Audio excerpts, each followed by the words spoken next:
Hello everyone and welcome back to Timberborn. At the time of recording this video, I actually have 31 legends that have subscribed to this channel, which is absolutely incredible. Yeah, it's awesome. I can't believe people would subscribe. Anyway, yeah, I'm really thankful for that, so thank you guys for subscribing. I was going to do a 25 subscriber special, but when I actually got around to doing and recording a video, it's gone up to 31, so this is going to be a 31 subscriber special.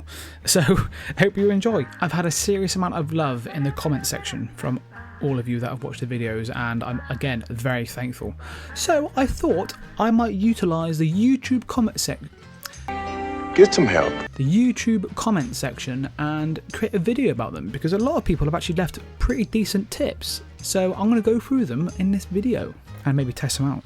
Tip number 1 from Jason Jazz 5 was your medium-term goal needs to be prioritising water storage and basically diverting bad tides, which we've done. Perfecto. That's number 1 done. Tip number 2, Octocolo, if I've pronounced that wrong, I do apologise, is workplace priority. So basically when you're kind of concentrating on designing or getting placed out like this, or reservoir, and some of your beavers will unfortunately die, you know that you're in safe hands because you've prioritised the workplaces accordingly. So obviously you want the water pumps to be higher priority, maybe one science higher priority, and things like that. You basically, oh yeah, and obviously the farm high priority, and things like that. So you know when you're kind of away doing other things, not concentrating on the colony, you know that even if a few of them did die off, the buildings, the places that are going to be the most important, food, water, they're going to be worked in. So that's what that means. A very good tip. I think one that's quite overlooked for new players. So yeah, definitely follow that. Tip number 3 from Phoenix Knight. So they're saying you want to get your well-being score 7 or higher as soon as possible. So that's what we're going to work on today. That can be anything from as little as decorating your house, adding some campfires and stuff like that. Also, a little thing called wet fur. Because no one wants to drive beaver. No one does. That's what she said. Hey! And again, Phoenix Knights recommended building your houses in an area where when they leave the house, they have to walk through water. Brilliant plan. So we're going to need a platform for the houses to be on. I'm thinking something like this, where the beavers are happily living in these houses that are in the water, and when they all come out, they have to go through the water down here. That will give them the wet fur boost that they're going to need. That's an extra little thing we can do. Nice and simple, nice and easy. That, Phoenix Knight, is a really good tip. Love it. So now we've got our well-being up to 7, which is perfect. You can actually see what Phoenix Knight was on about. So the beavers that have got a well-being score of 7, they actually have a plus 20 life expectancy. So they live a bit longer. That's why they're trying to say get to a well-being score of 7 and you'll have beavers that last longer. It does benefit to get this well-being score up as soon as you can. We finally have the houses, so we can delete these ones here. Rather than having the stairs just going into the water and letting them come out there, there's a reason why I've got a path, and I'll show you in a second. But that is the finished product. Look how cute that is. Lovely. The beavers are going to love that. And we also have a few from Music Cassette. They gave us quite a few good little tips here. One was definitely to diversify food. We've kept it at carrots for quite a while now, and it works brilliantly. But the only problem is all these points we could be getting, but we're not because we haven't diversified. So that is the plan. Now we've got the ability to grow more beavers, or breed more beavers, shall I say. I feel like we're in a good position to be able to diversify. So we're going to get another farm in here, and we're going to start planting some extra food. So we're going to get some sunflowers and then some spuds. I don't want to touch this farm yet because, again, I know it's working brilliantly, so I'm going to get enough food here. If we just kind of like get this one set up and established, then we know we're going to be good. So, just if you didn't know, when you grow spuds, you're going to need to get a grill. So let's place one of them. I'm going to place it straight in next to this farm here. And of course, we're going to need some storage as well. We do have another drought approaching, but that is okay. So that's this next farm set up. We can pause that, and we're going to pause that for now anyway as well, so they can crack on doing some other things. As soon as these grow, we'll see what kind of boost they'll give on our well-being score.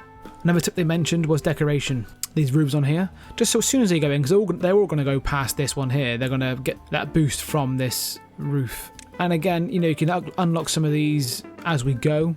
But for now, I kind of want to prioritise building more useful buildings rather than kind of unlocking this. I'll leave it for this for now. But definitely, decoration is quite an easy well-being booster for your colony. But Music Cassette's last one was to do with this reservoir here. Holy monkeys, we're in a 20-day drought. I didn't even realise that. I'm going to pause you both because we've got 700 water for now. We're going to see how much that can actually do and how long that will last. 700 water in 20 days. So Music Cassette's plan was... It's very hot, isn't it? But basically, his tip was, if you build a levee wall with platforms at the bottom, so one high platform and then levees, and you could do levees at the top as well, or you could do how I've done it with the floodgates so you can control the height of the water at the top. So I'm gonna get that set up here, and then once it's done I'll be able to show you. Might have to wait until the drought is over though, because else I'll be flooding this whole area, which won't be good. Here we go, look. So now we've got the spuds grilling and the sunflower seeds as well, and they're all getting picked and stuff like that. Happy days. We've got the carrots there as well. You can actually see our well-being scores at 12 already. Oh, and yeah, here we are. Look. They're enjoying the Lido. Little extra thing for the beavers. So yeah, we're at 12 already, which I think, if I remember correctly, yeah, perfect. So their working speed now is at 40%. That's a pretty good, decent boost. Right, so we're halfway through the drought and we still have 220 water left. I don't think it's going to last us until the end of the drought, but it's doing well. We're doing well. So we actually got to, well, we've got 5 days left and we ran out of water. So the water we had at the start lasts about 15 days. So it's not too bad. I reckon we'll have enough here to do a good, well, that was a 20-day drought, that one. So yeah, maybe one or two more medium tanks. We should be good. So now this is complete, guys. Imagine these are just one levee high, or one floodgate high, not the triple ones. I think the idea of this is so that you don't have to unlock the triple floodgates if you don't need to, and just use the single ones, and have them at the bottom here. So basically, as you're going along, you can just lower these down to like 9.5 or 8.5, whatever you want, to bring the water out. And also along the top here, you can adjust that to allow for the water to be in here, because obviously if it's, you're just relying on the bottom here, you can't really control the flow of it too well. So that's the idea of having the ones on the top.